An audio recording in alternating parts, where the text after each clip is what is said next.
Saudi আরবে embassy যাওয়ার রাস্তায়, এই রাস্তায় মক্কাও যাওয়া যায়, এমবেসিও যাওয়া যায়। এটা রিয়াদ থেকে যে ব্রিজটি দেখতে পাচ্ছ, এই ব্রিজটি ইন্ডিয়াও আছে, কলকাতা থেকে, হুগলি সেতু না, এটা এখানে আছে। তো এমবেসি পাসপোর্ট রেডি করার জন্য যাওয়া হচ্ছিল, যার কারণে তো সেই কারণে যাচ্ছিলাম গাড়ি দিয়ে রোডে, দেখি ব্রিজটা দেখতে পেলাম, আমার কলকাতার মতো লাগলো, তাই আমি ভিডিওটা শ্যুট করলাম।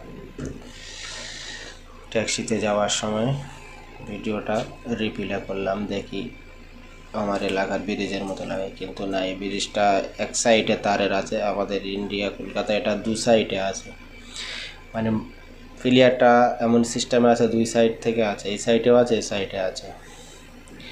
এই রাস্তাটা পুরো সোজাসুজি মক্কা চলে গেছে, যে বোট আসছে দেখতে পাচ্ছ, এই যে ডান সাইডে মক্কায় বেরিয়ে গেছে।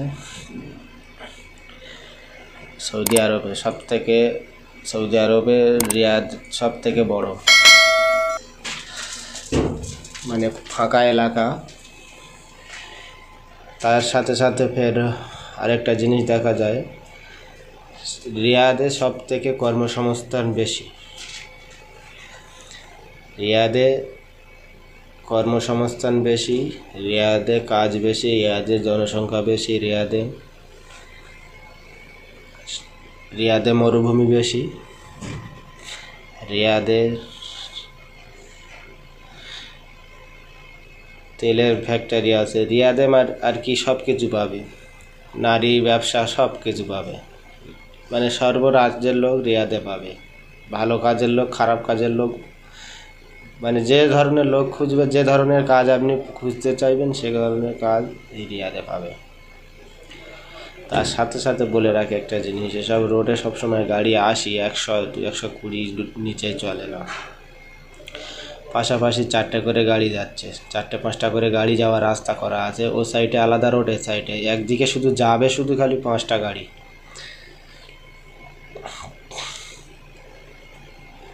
আর এসব হাই রোডগুলো উন্নত মানের রোড, সম্পূর্ণ সব স্যাটেলাইটের ক্যামেরার মাধ্যমে চলে। আর এখানকার আগেকার ঐতিহ্যবাসী অনেক কিছু জিনিসপত্র আছে, তো দেখানোর চেষ্টা করব। এখন গাড়ি যাচ্ছে, আপাতত সামনে পুলিশ আছে, একটু পরে করব।